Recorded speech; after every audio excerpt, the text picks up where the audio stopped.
Tja, Vanlife wird ja immer suggeriert als riesengroße Freiheit und alles sieht meistens so wunderbar schön, perfekt aus. Ein Traumfleckchen auf Erden und nur der Van ist da. Aber in Wirklichkeit, vor allem auch im Alltag, sieht das natürlich ein bisschen anders aus. Denn kurz gesagt, Vanlife verändert in erster Linie auf jeden Fall den Alltag, also das tägliche Leben. Und es verändert auch natürlich so ein bisschen unsere Emotionen und auch unsere Wahrnehmung. Denn wir finden, dass alles nicht unbedingt direkt leichter wird, sondern dass sich alles so ein bisschen intensiver anfühlt. Und darüber sprechen wir heute in diesem Video.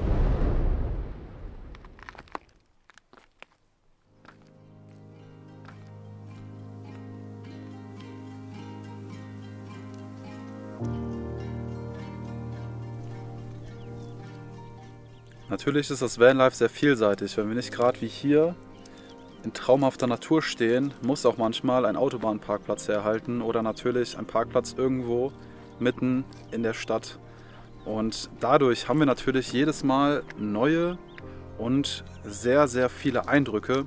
Und was wir über die Jahre gemerkt haben, vor allem wenn wir sehr schnell die Standorte wechseln oder relativ zügig ein Land bereisen und uns nicht die Zeit nehmen, mal ein paar Nächte an einem Ort zu bleiben, ist es wirklich so, dass mein Kopf dann relativ voll ist von den ganzen Eindrücken und das Ganze dann wirklich rattert, weil ich irgendwie gar nicht dann die Ruhe habe, das Ganze zu verarbeiten.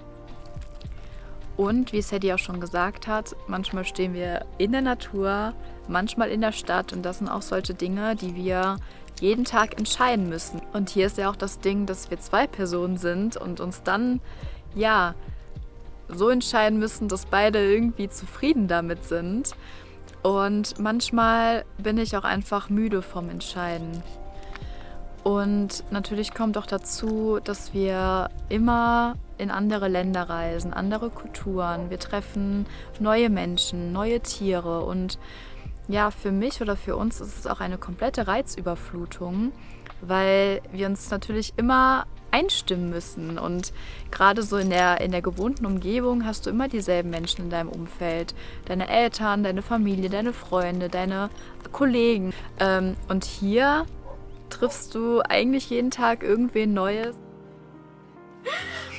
Was für mich zum Beispiel auch eine richtige Reizüberflutung war. Gestern Abend sind nebendran Franzosen angekommen mit 2 Hunden. Und dann war hier einfach so ein Palaver, weil die Eltern von den Welpen sind halt dann dahin und haben richtigen Stress gemacht und waren so richtig im Überlebensmodus um ihre Kleinen. Ja, irgendwie fand ich das war irgendwie so ein Stress für mich. Und jetzt haben wir eben gesehen, dass alle Hunde irgendwie miteinander friedlich da rumstolzieren und miteinander können. Voll schön. Ja.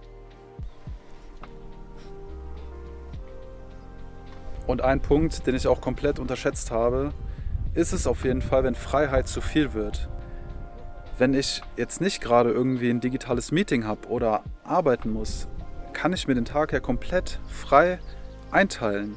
Und da kommt auch wieder der Punkt, dass ich vor allem für diese Entscheidungen, die ich habe und diese Freiheit, meine eigene Verantwortung tragen muss. Das ist genau meine Entscheidung, ob ich jetzt dann mich hinfläze, die Füße hochlege und nichts tue oder wild durch Social Media scrolle oder ob ich zum Beispiel rausgehe, bewusst spazieren gehe, mir alles genau angucke und bewusst meine Umgebung wahrnehme. Und das ist wirklich schwierig, da auch wieder einen gesunden Mittelweg zu finden zwischen dem einen und dem anderen. Gerade am Anfang, als wir in den Van gezogen sind, hatte ich ja gefühlt alle Möglichkeiten. So, ich weiß noch genau, wie wir an dem Wendepunkt standen, ob wir jetzt nach Frankreich und Marokko runterfahren oder nach Italien runterfahren. Und es war einfach krass, dass ich mich dabei erwischt habe auch, dass ich stundenlang, also wirklich stundenlang, Google Maps sortiert habe, geguckt habe, dies, das, jenes. Man kann ja wirklich überall hinfahren. Und das war wirklich für mich so ein Punkt, wo ich gemerkt habe, ey, zu viel Freiheit hat mich am Anfang wirklich überfordert. Ja, und da sind wir auch wieder ganz klar bei dem Punkt, dass wir einfach Entscheidungen für uns treffen müssen.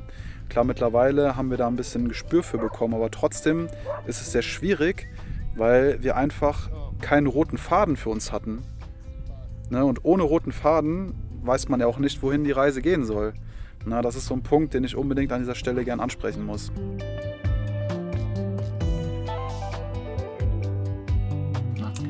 Ja, Die Nähe auf 6 Quadratmetern. Das ist auch so ein Punkt, den viele interessiert. Und manchmal frage ich mich auch, wie wir das hinbekommen. Fakt ist, dass wir im Van wenig Ausweichmöglichkeiten haben, wenn wirklich mal dicke Luft ist.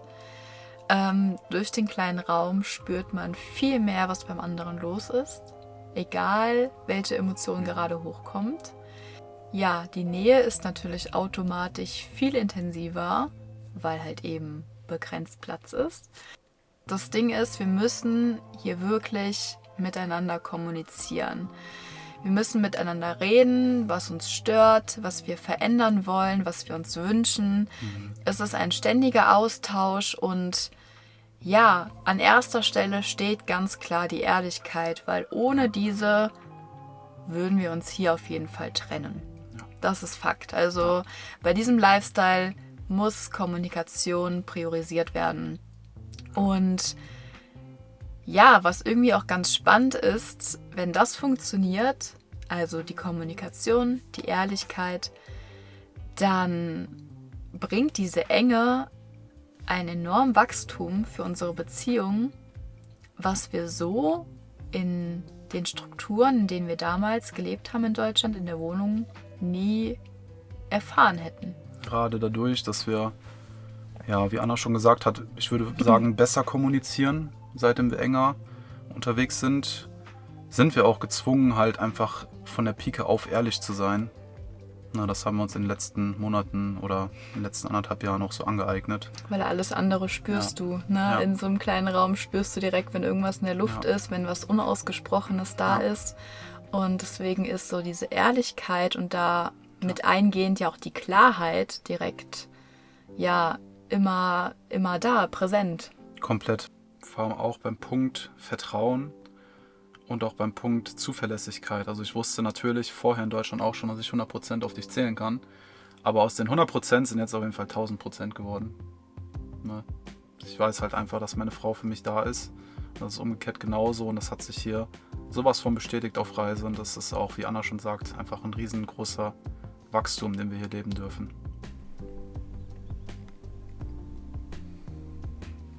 Wir haben hier im Vanlife kaum Ablenkung. Wir sind ja immer mitten in der Natur und sind auch im Rhythmus der Natur. Stehen morgens auf, wenn es hell wird, gehen schlafen, wenn es dunkel wird. Und ja, wir haben zwar sehr, sehr viel Zeit, aber diese ganze Zeit verbringen wir auch mit uns selber. Ja, wir wählen bewusst den Weg der Erdung und dadurch haben wir ja einen total freien und klaren Kopf und wenn es irgendwie mal nicht so ist, dann sind wir auch viel schneller wieder an der Lösung dran, weil wir ja viel darüber sprechen und viel darüber nachdenken und auch in Stille damit gehen.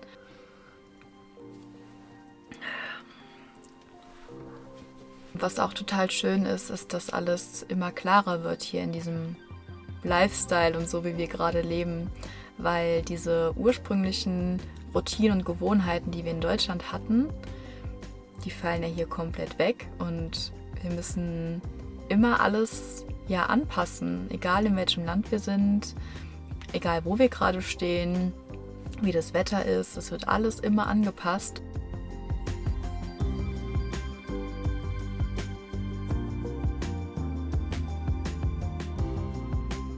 Ja, zusammenfassend lässt sich auf jeden Fall sagen, dass Vanlife nichts einfacher macht. Im Gegenteil, alles, was wir spüren und was mental bei uns los ist, es ist irgendwie ein bisschen intensiver, würde ich sagen. Ja, Fakt ist, dass wir uns auf Reisen besser kennenlernen, aber auch neu kennenlernen und wir neue Dinge entdecken, die sowohl manchmal positiv als auch negativ sein können. Und letztendlich ist das ein Riesenwachstum, den wir hier haben. Und wie Sadie schon gesagt hat, es ist ein sehr intensiver Wachstum. Yes. Auf jeden Fall hoffen wir, dass wir euch mit diesem Video einen authentischen und ehrlichen Einblick ins Vanlife hinter die Kulissen geben konnten und dass ihr auch so ein bisschen mehr nachvollziehen könnt, wie sich das aus unserer Perspektive so ein bisschen anfühlt und auch natürlich, was das mental mit uns macht. Vielen, vielen Dank auf jeden Fall fürs Einschalten und fürs Zuhören. Und ja, wir freuen uns auf jeden Fall sehr darüber, wenn du nächste Woche wieder mit dabei bist. Yes. Bis dahin, alles Gute und tschaußen. Tschüssi.